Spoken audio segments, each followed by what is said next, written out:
Hello and thank you for joining. Today we are going to be going and visiting Beit She'arim and Tzipori, and we're going to be walking through these sites hand in hand with none other than Rabbi Yehuda Hanasi. As I like to always start, questions are when and where. So the where is in the map over here. Thanks again to Google Maps. We're traveling today up to the beautiful Galilee, the lower Galilee, Galilee Tachton. We're going to start in Tzipori, which is in the middle of the Galilee right over here. And then we're going to continue to Beit She'arim, which is a little bit west of it, a short drive of maybe 15-20 minutes. And the when is from about 1,800 years ago. We're talking about around the year 200. And that is the time of Rabbi Yehuda Hanasi, when he's living in these places, in Beit She'arim, in Tzipori, and he's finishing to compile the Mishnah, the oral Torah, into writing. Rabbi Yehuda Hanasi is the head of the Sanhedrin. The Sanhedrin basically is the rabbinical body that is in charge of halachic rulings. They're in charge of working on the Jewish yearly cycle, such as deciding when is the new month, the new moon, Rosh Chodesh. It's the High Court of Justice.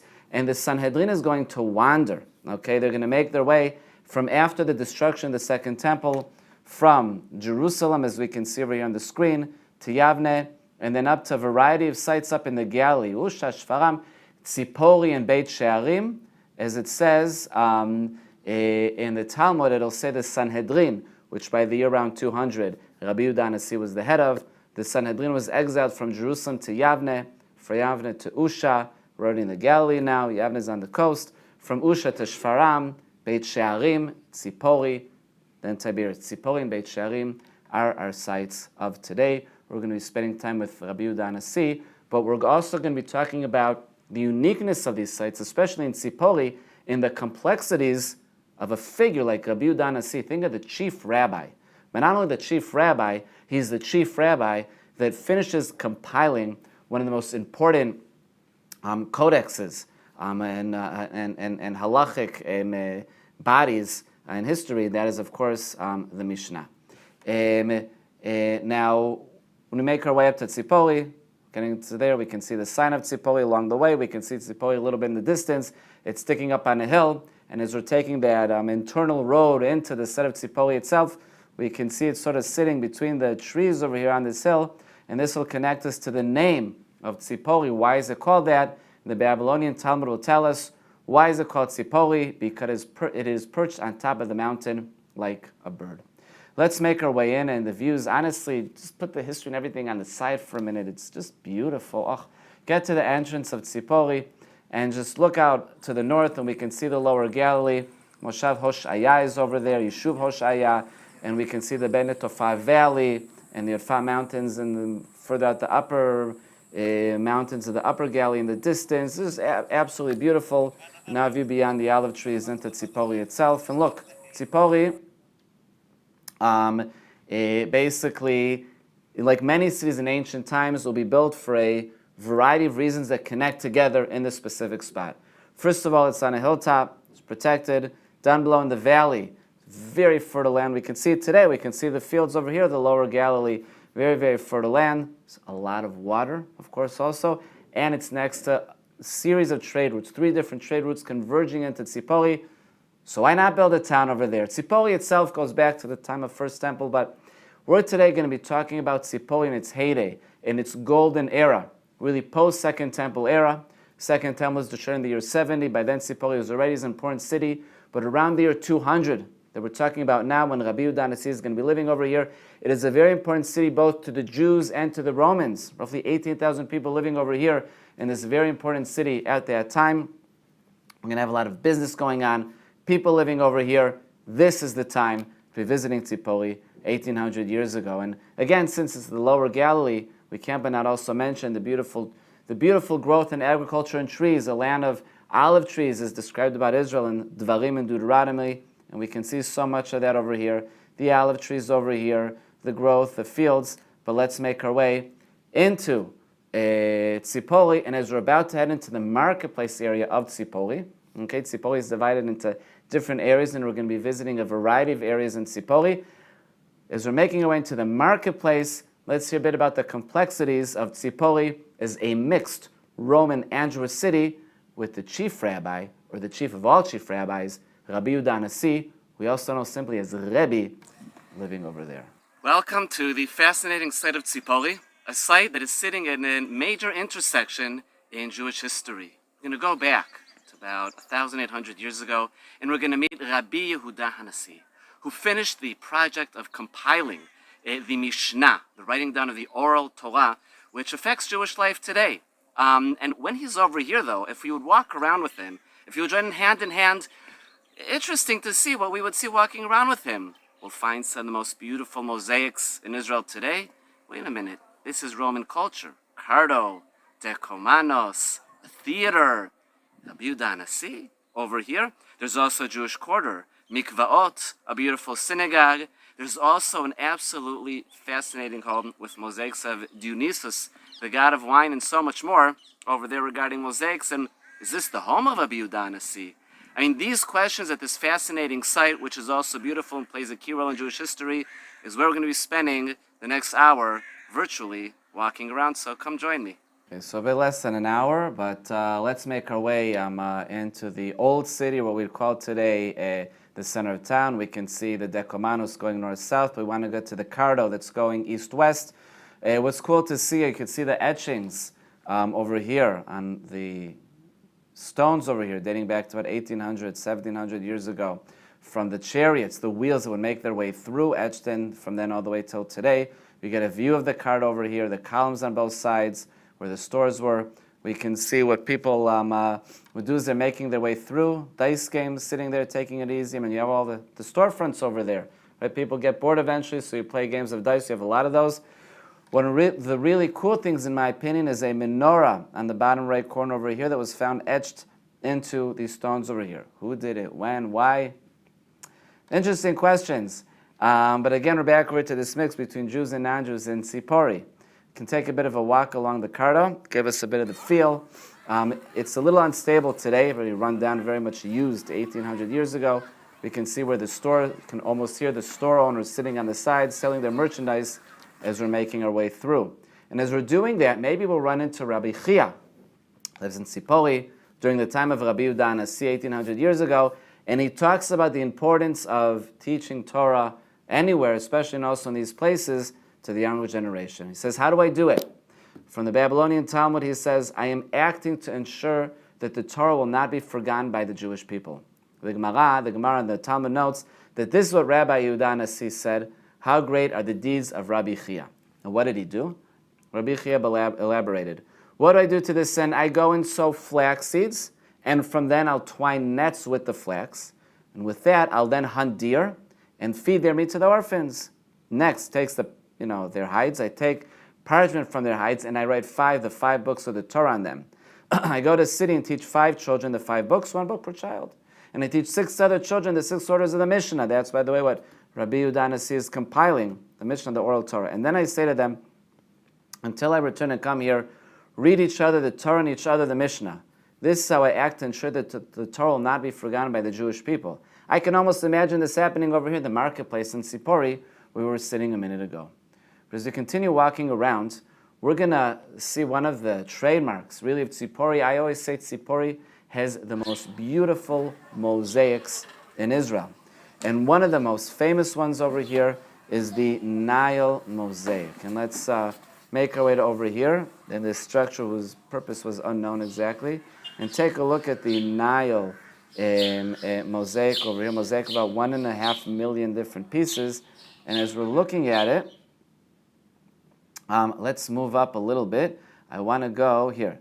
We can see over here on the top section, okay, this mosaic is split into 3 sections. On the top section, we can see the Nile. By the way, the Nile is coming out of the mouth of a hippopotamus. Okay, let's move a little bit. Let's do like this. And as we move along, take a look. The video is going to take us a little bit to the right. And what I want to do is I'll freeze right here. We have a hippopotamus over here. Okay, and from the hippopotamus's mouth, we have the water coming out. On top of it, the Nile god is sitting on top of this hippopotamus.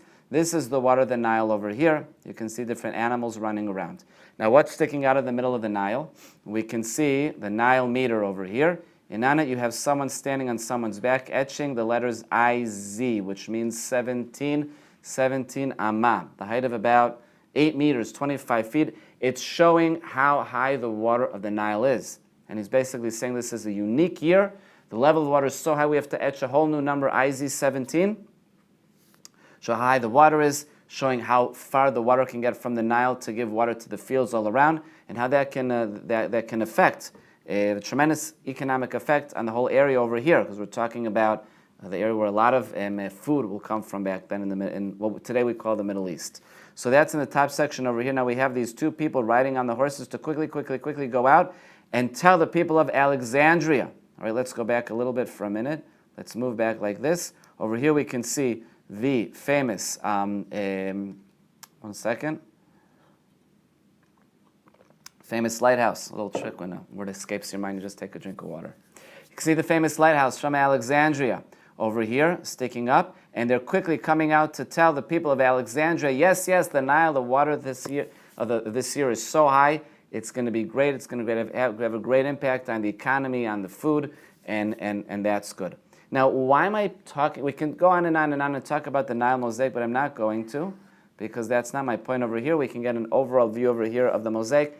The idea is to show a bit of the personality of the place, of the culture that's in Tzipori at that time. This is a full-on Roman city with all these beautiful mosaics over here, very cosmopolitan, and also a large Jewish population living over here with Rabbi Yehuda Hanasi. So that was the idea of showing this beautiful mosaic, besides the fact that it's beautiful in and of itself. But let's move on from the mosaic now. Just spend a lot of time on it. And we're going to now make our way up from the downtown area, from the center of town area that we were, from the Cardo. We're going to actually go up to the hilltop. You have Upper Tzipori and Lower Tzipori, as we can call it. We have the Acropolis, which is the top of the Upper Tzipori. When we get to the top of the hill, we're going to go to Dionysus' house, all right? The home of Dionysus. Now you're saying to me again, wait a minute, Ami, you're talking about Sanhedrin, Tzipori, Beit, Rabbi Yehuda Hanasi. Why are you talking about Dionysus, who is the god of wine? So that's us we're going to, and we're going to see, was this also the house of Rabbi Yehuda Hanasi? As we're making our way up, let's just do a bit of an idea about who is Rabbi Yehuda Hanasi. He lives from the year 135, which is the end of the Bar Kokhba rebellion. Spoke about that last week in Caesarea, till about the year 220, meaning 1800 years ago. His father is Rabban Shimon ben Gamliel. Remember, his grandfather was Rabbi Gamliel, who we met in Caesarea last week. He was born in Usha. The funny thing is, my street that I live on is right off of Rashbag. I don't live on Rashbag, I live on another street, but I park my car on Rashbag. And as I'm putting this together, I'm thinking, what can I say, small world connecting between 1800 years ago and modern times today. I find it to be cool. Born in Usha, one of the sites where the Sanhedrin made its way through before going to Beit Sherim and Tzipori. Most of his life he lived in Beit Sherim. That is going to be the second site we're going to visit today. He's also buried in Beit Sherim, so we're going to be talking about that. The last 17 years of his life he lives in Tzipori. Why does he move from Beit Sherim, which was like the Mea Sherim of that time, very today we'd call it ultra-Orthodox, but very Jewish town back then, to the very cosmopolitan Tel Aviv, Manhattan today of Tzipori? Talk about that. Job description we mentioned, he's the head of the Sanhedrin, and he's most remembered for compiling the Mishnah, the oral Torah, the different learnings that have been going on already for hundreds of years, realizing that it needs to be compiled in order for it to be remembered, compiled, and written down, and not just passed on orally from generation to generation. Now, Rabbi Yehuda Hanasi, most of his life, as I mentioned, he's living in Beit Sherim. But as it says in the Babylonian Talmud, it says Rabbi Yehuda Hanasi was in Beit Sherim, but when he became ill, they transferred him to Tzipori. Why? Which is situated at a high altitude and whose air is scented. And he'll live there for 17 years, as the next source tells us. Now, we actually have to go up to get to the Jewish quarter. Before we get to the Jewish quarter, we're going to go to Dionysus' home, a very fancy home, which maybe was the home of Rabbi Yehuda Hanasi. Rabbi Yehuda Hanasi, because of the illnesses that he was dealing with that we'll get to in a little bit, he needs to be in an area where you have more air. So to get to there, we're going to go up these steps over here. Let's make our way up the steps. And here we go. We're going to walk up. It's a bit of a walk, so we don't need to spend the whole time walking up. Let's just sort of do it quickly. And here we go. We're going to walk up. And now we made our way to the top of the steps. There's the home, the home of Dionysus. And let's go forward a little bit to get a view also, a tremendous view. This is the view from right outside of this beautiful home called the Dionysus home that's on top of the hill. It's also next to the Jewish quarter.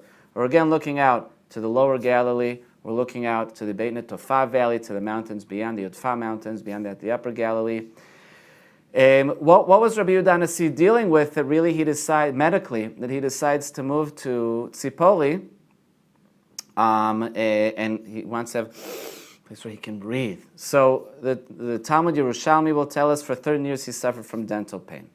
Another source, the Babylonian Talmud in Bava Metzia, will say the following. The Gemara, the Talmud relates, the stableman of the house of Rabbi Yehuda Hanasi was wealthier than King Shapur of Persia. Rabbi Yehuda Hanasi was an extraordinarily wealthy person. Right? He's wealthy he owns ships, cattle. He has gardens of permits and perfume. He's going to have real estate from a lot of different areas. His wealth was tremendous. And now let's go back to the story. When it says his stableman was wealthier than King Shapur of Persia due to Rabbi Yehuda Hanasi's abundant livestock. When the stableman would place fodder before the livestock, the sound of their lowing would travel the distance of 3 mil. He would calculate the right moment so that he would place the fodder before the animals at precisely that time when Rabbi Yehuda Hanasi entered the latrine, so that the lowing of the animals would drown out Rabbi Yehuda Hanasi's screams of pain. But even so, Rabbi Yehuda Hanasi's voice was so loud that it overcame the sound of the livestock, and even sailors heard it out at sea. Rabbi Yehuda Hanasi wanted to live in a high area. He wanted to have fresh air because of the different medical issues that he was dealing with. And just to get a bit of a feel, this is right outside his home. We're going to be inside in a minute. Here's the view. I'd buy a house over here, without thinking twice. But with a view like that. Let's now go inside to the house, the home of Dionysus, which is maybe Rabbi Yehuda Hanasi's home. We'll talk about the maybes and whatnot. Why? And first of all, let's take a look at this home. As we're looking at it, this is the living room. People would sit around it, leaning Roman style, okay, hence the sort of like the black lines running around the sides over here. And now what we're taking a look, though, is that of the life of Dionysus, the god of wine. There are 15 different panels running through the middle over here, talking about Dionysus, the god of wine, and his life. The central panel over here of Dionysus shows him sitting over there with an upside-down cup of wine because he's just won a wine drinking competition with none other than Hercules. You're thinking, this is the home of Rabbi Yehuda Hanasi? Seriously? We'll get to that in a minute. They would sit back then around these mosaics. You have, if we go back, let's try to go back like to over here, you can see these areas. You see amongst the black lines, you have room for one person, a second person, a third person over here. You'd sit leaning like you're supposed to, behasava, and leil haseder. That's the style over here. Not only that, we have within the panels over here what's known as the Mona Lisa of the Galilee. Face of a beautiful woman over here. And amongst it and back we have a warrior, seems to be in the nude. We have a cantus leaves over here in the back. Very, very Roman. House of Rabbi Yehuda Hanasi. Now here we can see very much better the middle panel over here. Middle panel. With in the middle we can see Dionysus, the god of wine, his upside down cup. He has won the drinking competition from Hercules, who is underneath him. Beautiful, one of the most beautiful mosaics in Israel. The mosaic in of itself, I love looking at it just because it is so beautiful. But then we'll ask the question, and not only that, by the way, next to the mosaics there is a bathroom. So we can walk over here, take a walk, and if today we're used to having bathrooms in every home, at least one, if not more. By the way, it says hygiene over here, and here's the bathroom over here. Today you might say in the 21st century, what's the big deal? We all have bathrooms and multiple bathrooms in many of our homes, and I'll say true, but not in the 3rd century, not in the year 200, not in ancient times. You did not have bathrooms in homes unless they were extraordinarily wealthy. Now,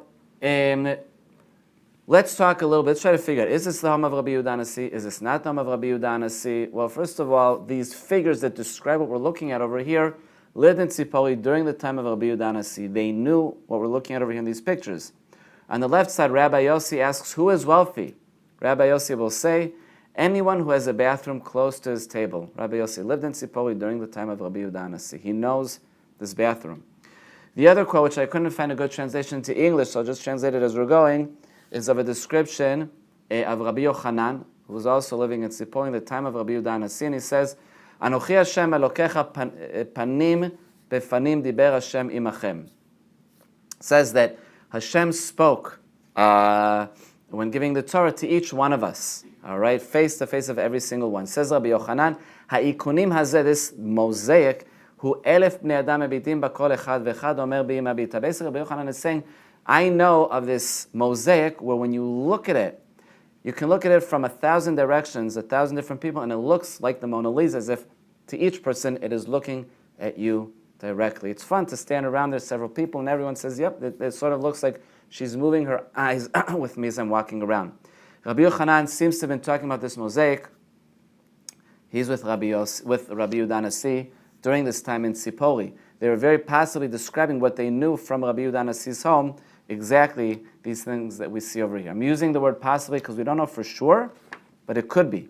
Now, as we're looking, as we're talking about his home, let's talk a little bit about the lifestyle of Rabbi Yehuda Hanasi. Besides him being the head of the Sanhedrin, Rabbi Yehuda Hanasi is very close political relations with the Roman leadership. I mean, think of leaders today, right? You're in close relations with different leaders from all around the world. Same thing with Rabbi Yehuda Hanasi back then. He wasn't just in a very closed area where he's only in connection with the Jewish leadership. He's in connection with all the different leaders. He needs to have a very respectable place to host everybody, where also leaders of other nations, the Romans, for example, will feel comfortable. And don't forget, he's extraordinarily wealthy. He can also afford it. Rabbi Yehuda Hanasi, whose tables, because of their wealth, never lacked for radish, lettuce, or cucumbers, neither in the summer nor in the rainy season, describing his very wealthy home. We can also add on, from various Talmudic sources, Rabbi hosted wealthy individuals, supported sages who ate at his table, and provided wine at meals. We could also talk about some of the things that aren't necessarily Jewish, if you want to call it that were in the home of Rabbi Yehuda Hanasi because of his international relations. It says the house of Rabbi Yehuda allowed using mirrors and haircut style of non-Jews and learning Greek. These are three different things that in general weren't allowed back then in Jewish homes. Not mirrors, not certain kinds of haircut styles of non-Jews, nor did you learn Greek, but in Rabbi Yehuda Hanasi's home it was allowed. In addition, just to try and give the atmosphere around Rabbi Yehuda Hanasi, Rebbe, we call him Rebbe for short, had non-Jewish bodyguards appointed by the Roman Empire, called Tzutze. So, at the end of the day, we have Rabbi Yehuda Hanasi, chief rabbi, compiler of the Mishnah, but also very much cosmopolitan in international relations. Could Rabbi Yehuda Hanasi, this be his home with the kind of mosaics that we saw before, with Dionysus and whatnot? It could be, even though a lot of times it will bring a question mark. Was this the home of Rabbi Yehuda Hanasi? Wouldn't something be expected? But a little complex, and yes, it possibly could be. I am careful with my words. And then again, maybe not. Right next to this home, though, when you go out and walk just a very short amount, a brief amount, we will get to the Jewish quarter. Okay, but then again, after going to the Jewish quarter, also going to go to the theater. It's complicated, a little bit, a mixture over here of the Roman and Jewish life were next to each other. How exactly did that work? But with the home of Dionysus to the right, maybe Rabbi Yehuda Hanasi's home, right up the block from there, we have the Jewish quarter, which also could help make it work that yes, it was his home. And the Jewish quarter, here we go, we can get a view of it over here.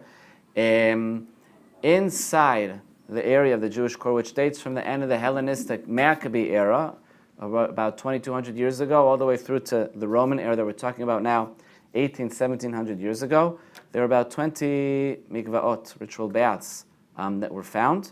And inside of one of them, they found broken pottery jugs, and on it was a replica, not a replica, was an etching of a menorah.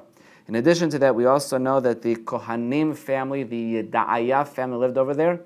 There were 24 different Mishmarot Kohanim, families of Kohanim, and the Da'aya Kohanim family did live in this area over here in the Jewish quarter that we can see over here. But when leaving the Jewish quarter, we're going to again back to these complexities. We're in a place that is very cosmopolitan, both Jewish and Roman. And we have the Roman theater. We spoke about it if you were with us in Caesarea and Caesarea last week. We spoke about the Roman theater. We're back in the Roman theater. This is right beneath the hill of the Jewish quarter and the Dionysus home / maybe the home of Rebbe. We're entering inside, and today as we're looking at these seats over here, the top half you can see the seats are gone, and the bottom half the seats were gone when the site was first found, and the seats were put there. They were found all over the place. What happens is throughout history, people don't understand a lot of times the importance of historical sites as we do today. I mean, it's said that the army of Napoleon shot cannonballs for practice at the pyramids. I don't think we'd see someone doing like that today.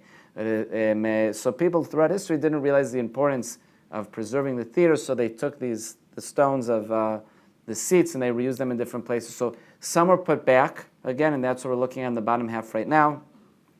We're in the orchestra, we're in the podium over here. Did the Jews come to the theater? Did Rabbi Yehuda Hanasi come to the theater? Maybe yes, maybe no, maybe some did, maybe some didn't. Maybe there were Jewish gatherings that took place over there at Madison Square Garden and in, what I grew up calling Yad Eliyahu, today Nokia Stadium in Tel Aviv. You have the Siyum of the Daf Yomi, and you have all these also gatherings for Jewish purposes. Maybe that also happened over there along with the different acts of the plays and the Roman culture that was going on. But also what's interesting, there's a sign when you're leaving the theater that says the following. This is a source from 6th, 7th century era. And it says, it's really talking about this intersection or this tensions between the two sides, between the Jews and the non-Jews. Umot ha'olam ata noten lahem yamim tovim. To the nations of the world you give nice days. What do they do on these nice days? Yamim tovim, on these holidays. Them holidays, what do they do? And ochlim v'shotim usmechim ufochazim. They eat and they drink and they're happy and they go wild. Nichnasim bebatei teatrot bebatei kirkasaot shelaim. And they come into the theaters, into the circuses. Umachisim otcha, they make you angry. But Israel, you give them holidays, yamim tovim. They eat and they drink, ochlim v'shotim v'smechim, and they're happy. And then they come into batei knesiot and batei midrashot, and they come into synagogues and learning centers and malbim betfilot. They pray a lot, and they umalbim b'korbanot, and they bring lots of sacrifice, and that makes you happy. So just these tensions between the two sides that we're talking about. And once we leave the theater, let's go to the synagogue. All right, as we're entering inside, we're going to go into the synagogue, which is a bit later from the time of Rabbi. It's from more the 5th, 6th century. Not saying there weren't synagogues in his time, of course there were. But in this synagogue over here, we pray with someone, if you want to have a little prayer you have there, facing south to Jerusalem. This synagogue, for instance, is facing west, which is very unique because it's not facing Jerusalem, but it's built like that because of the topography around it. But this is one of the many synagogues, about 100, that have been found around Israel, dating back to the Mishnah and Talmud era, meaning 4th, 5th, 6th, 7th century, and in which many of them there are gorgeous mosaics, but also they can bring about question marks. So let's go in and take a look at the beautiful mosaic of the Tzipori synagogue. First of all, we're going to really split this mosaic into 3. Let's see if we get it. Here we go. So we're going to start with the bottom section over here, and then we'll go to the middle section, the zodiac, and the top section, which is connected to the temple. The bottom section is the story of the binding of Isaac in Greek writing. There's also Greek writing and Hebrew writing in the mosaic. This over here is Greek writing, and what we can see is actually this is already after Abraham took Isaac to Mount Moriah. There it says in Bereshit in Genesis that his ne'arim, his helpers, stay behind with the donkey and wait for them to come back. So that's a little what we can see over here. And the further mosaic that we can't see so well or so much, you can sort of see the remnants of Abraham taking Isaac up to Mount Moriah. This is the promise of the connection, the covenant between God and between the Jewish people. Now, if we continue to the middle part of the mosaic, we can see the zodiac over here. Now, the zodiac, it's interesting because the zodiac, for example, is going to have a mythical god over here in the middle. Helios, the god of sun, will be over here in the middle. And the zodiac isn't necessarily always something Jewish. But there are a lot of synagogues that are found in zodiacs from the time of the Mishnah and the Talmud from 1,500 years ago. And basically, at the time, the Jews are saying, listen, we feel comfortable putting this in our synagogues anymore. There's no more idol worshiping. We're not using it for idol worshiping. simply it's beautiful to be seen inside the synagogues, but it also shows the Jewish calendar, okay, how Judaism is running the Jewish calendar as the months over here.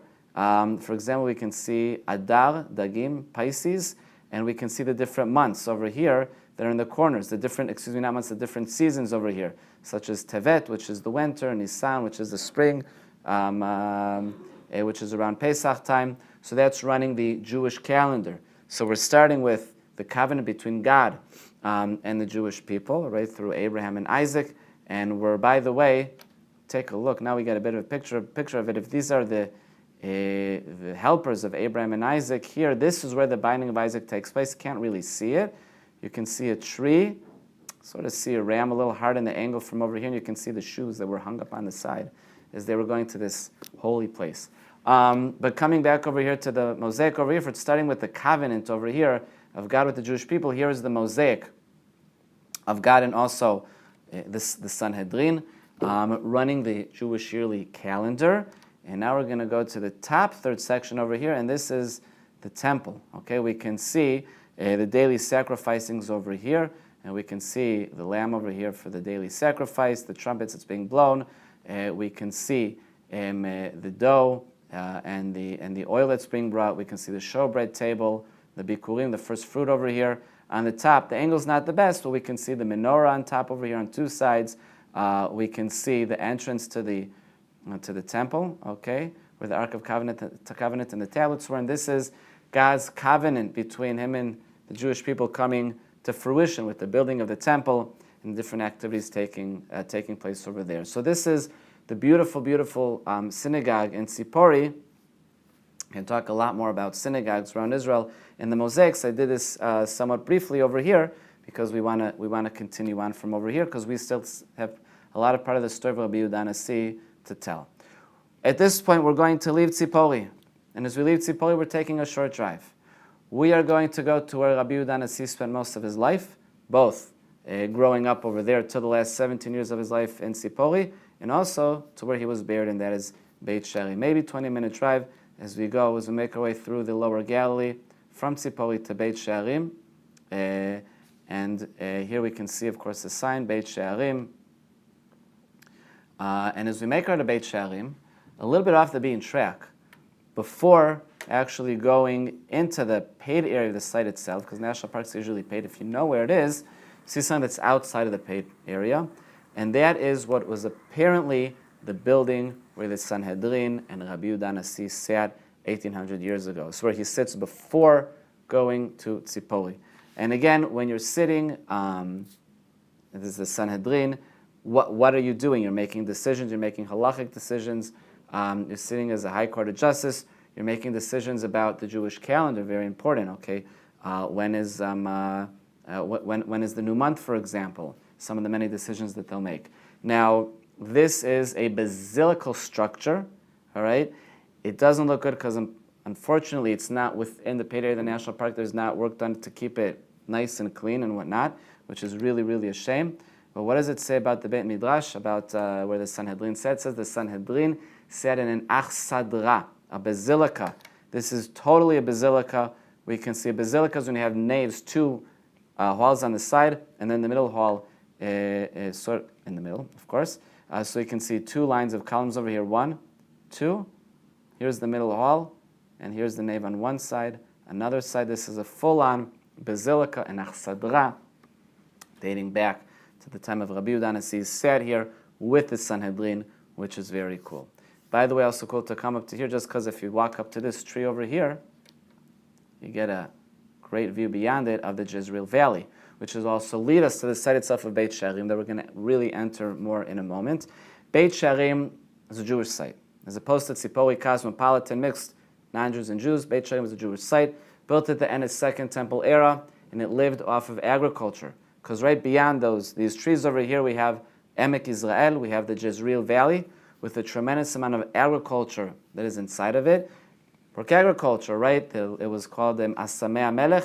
It was things that the agriculture belonged to the king over here, and people in Beit She'arim worked at. That was their main job until we get to the time of Rabbi Yehuda Hanasi, where their jobs changed to what?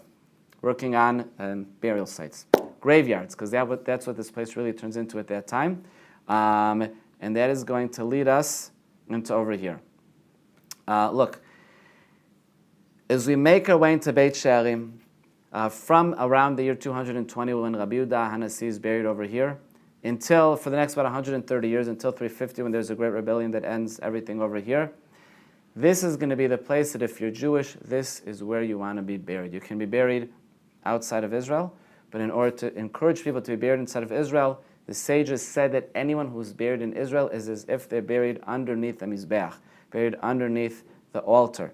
And many people from all around the world, from Antioch, Babylon, Beirut, Sidon, Tyre, you see the list over here, and more, want to be buried inside of Beit She'arim, next to Rabbi Yehuda Hanasi. To be buried in Jerusalem was impossible at the time. The Romans didn't allow it, so you want to be buried over here in the catacombs in this necropolis that is over here. Now, what people work in these areas over here, and Beit She'arim is small, maybe in its heyday, 3,000-4,000 people, much smaller than Tzipori, much smaller than Caesarea from last week.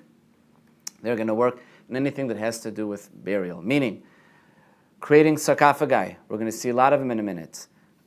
Digging these tunnels into the bedrock. We're going to be walking through it in a minute. Creating different kinds of smells, perfume smells for the smell that's inside of these caves over here, because when you go into these caves over here, it's not really seen that people passed away. Sure, they passed away, but it's continuing on to another way of life. So when someone passes away, you'll come to this square area that's outside over here, okay, that we're looking at over here. And that's where you have your eulogies with the crowds and everything. And then you'll go into this cave, or one of the many other caves, where you only have the family, closest confidants, bringing somebody to their final burial spot. With that, let's make our way inside. It's called the Cave of the Coffins. Let's walk in. And here we are. We're going to come in. It's lit up. When you go to this, you can see, not a problem to make your way around. You can see the different kinds of sarcophagi. And let's make our way through. We can see there's a lot of side tunnels also that you can walk through. And we continue making our way through. Let's walk through. I'm going to rush us through a little bit. We're going to talk about that sarcophagus in a minute. And I want to bring us to a couple of the sarcophagus that have a really cool story. First of all, we have this one over here. Then on it, there's a beautiful Rosetta. And here we have Nike, the goddess of victory, etched onto the side of the sarcophagus, which also shows the influence. Yeah, these are Jews that are buried, but the influence from around the world. You won't necessarily have a Star of David, back then it wasn't a Jewish symbol, or the menorah. But you do have menorah over here. We can see this beautiful menorah over here. They originally destroyed. This is an exact replica of what it used to look like. Definitely what to look for when we come into the cave over here. Beautiful to see. It's from 1800 years ago. These are some of the, just a few examples of the many, many, many etchings that were found on the sarcophagi themselves. May you be comforted, holy fathers, no one is immortal.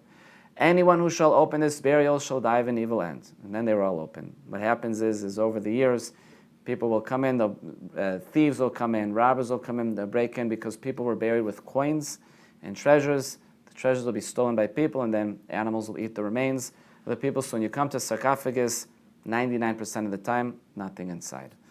On the bottom, it talks about Miriam, the daughter of Rabbi Yochanan, with her two daughters, or you have written, good luck for the resurrection of your souls.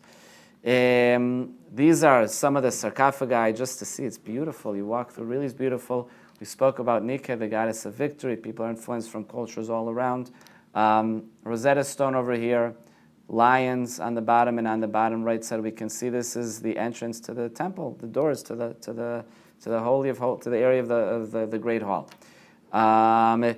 This is really cool in my opinion, because as we twist around the sarcophagus, now we can see the bull and the eagle. As we come over to the other side, we can see two lions on the bottom section of the sarcophagus.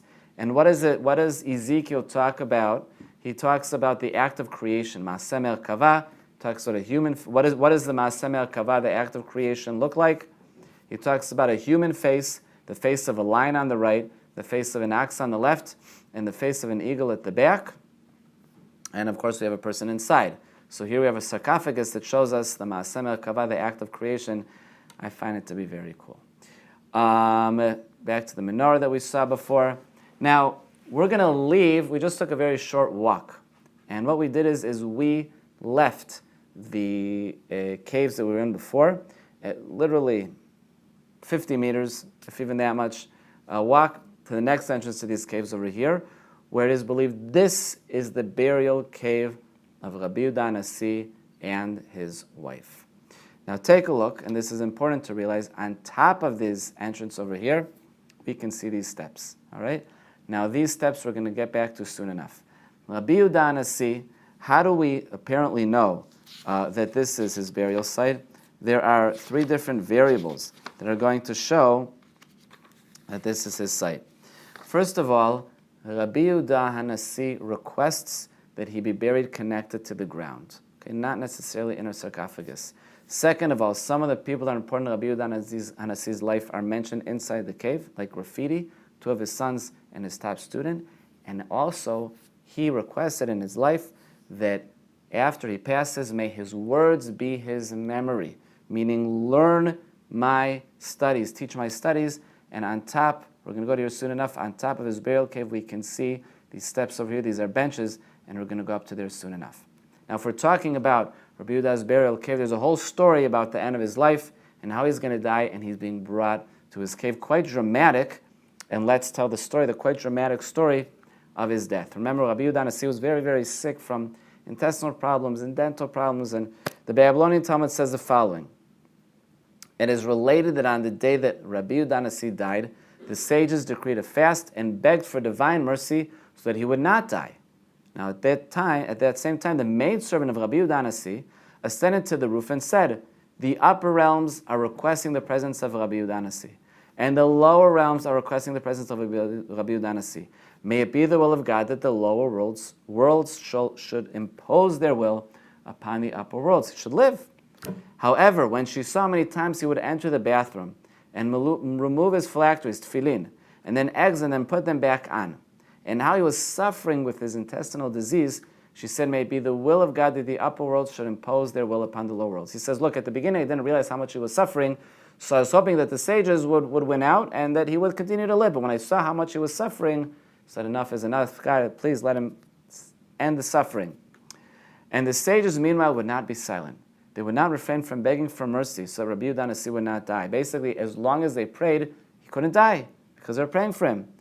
The servant, she then took a jug and threw it from the roof to the ground. Due to the sudden noise, the sages were momentarily silent and refrained from begging for mercy. Oh, that gave the opportunity, and Rabbi Yehuda Hanasi died. At that point, it was said about Rebbe, if you know the story, I'm skipping it a little bit, the angels, the Erelim, the righteous mortals from above, the angels, the Erelim, and the righteous mortals, the Metzukim, both clutched the sacred ark. From above and from below, they're holding on to Rebbe, praying that each one praying. The angels triumphed over the righteous, and the sacred ark was captured. Meaning the angels, with both sides praying, the angels ended up winning, and Rabbi Yehuda Hanasi dies.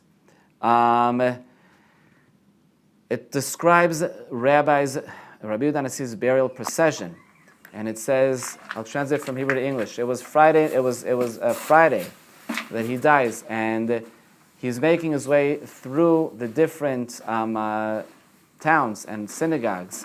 Makes his way through 18 different synagogues on his way to Beit Shearim, where this place we're about to see in a moment was ready for him to be buried in. They bury him, Talale Mayom. They had enough time on the Friday until each one of them could still get back home, finish frying a fish for himself, prepare the different preparations, and light a candle for Shabbat without desecrating the Shabbat. Here is apparently the burial site of Rabbi Yehuda Hanasi and his wife, a video that I took recently. And as we look at it, we'll also take a video pointing outwards to just see the length of the cave. It's not a big cave. It's a short walk. And here we can see the burial sites themselves. As Rabbi Yehuda Hanasi requested, do not use many shrouds on me and let my coffin have holes at the bottom. It's connected to the ground, buried next to his wife like he requested. We can see the top stone. It says, Rabbi Shimon, it's one of his 2 children. Rabbi Shimon and Rabban Gamliel were his children. They continued in his ways. and we have Hanina or Anina, his top student, Anina the younger. They're all written in graffiti inside of the cave over here. And when we come out from the cave, we're going to go up to the benches that are on top, because the Rebbe wanted his teachings to be studied and to be taught afterwards. And what we're going to do is we're going to go up the steps that are going to lead to these benches that are right over here. All right? And let's make our way up the steps. It's a bit of a walk, so we can even do it sort of fast forward. And here we go. Up, up, up, up, up the steps. Here we go, up all of them, and we're going to arrive. Here are the benches that we're looking at that were maybe a yeshiva, a learning center, right on top of Rabbi Yehuda Hanasi's burial site. Rabban Shimon ben Gamliel, his father said, one does not build mausoleums for the just. Their words are their remembrance. And with that, we'll sum up with the following video. Sitting on the steps that are above the grave of the burial site of Rabbi Yehuda Hanasi. These steps over here, dating back to about the 3rd century, 1800 years ago, may have been a yeshiva, a learning center that was built right above where Rabbi Yehuda Hanasi was buried. It's very interesting because Rabbi Yehuda Hanasi, or Rebbe as we call him in short, Rebbe said that his words should be his memory. His teachings should be his memory. He should be remembered with the learnings that he taught, that he helped to compile, and with that Judaism should continue. So it is really so meaningful to be sitting over here on these steps where the goal of Rabbi Yehuda Hanasi came into fruition, the studies were taking place, and again, creating the Judaism, or helping to evolve the Judaism that we practice today.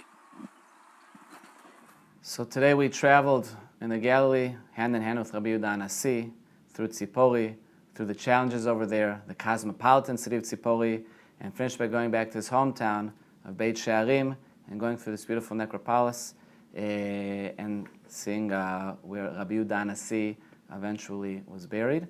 And I want to say thank you very much for joining, and have a wonderful day.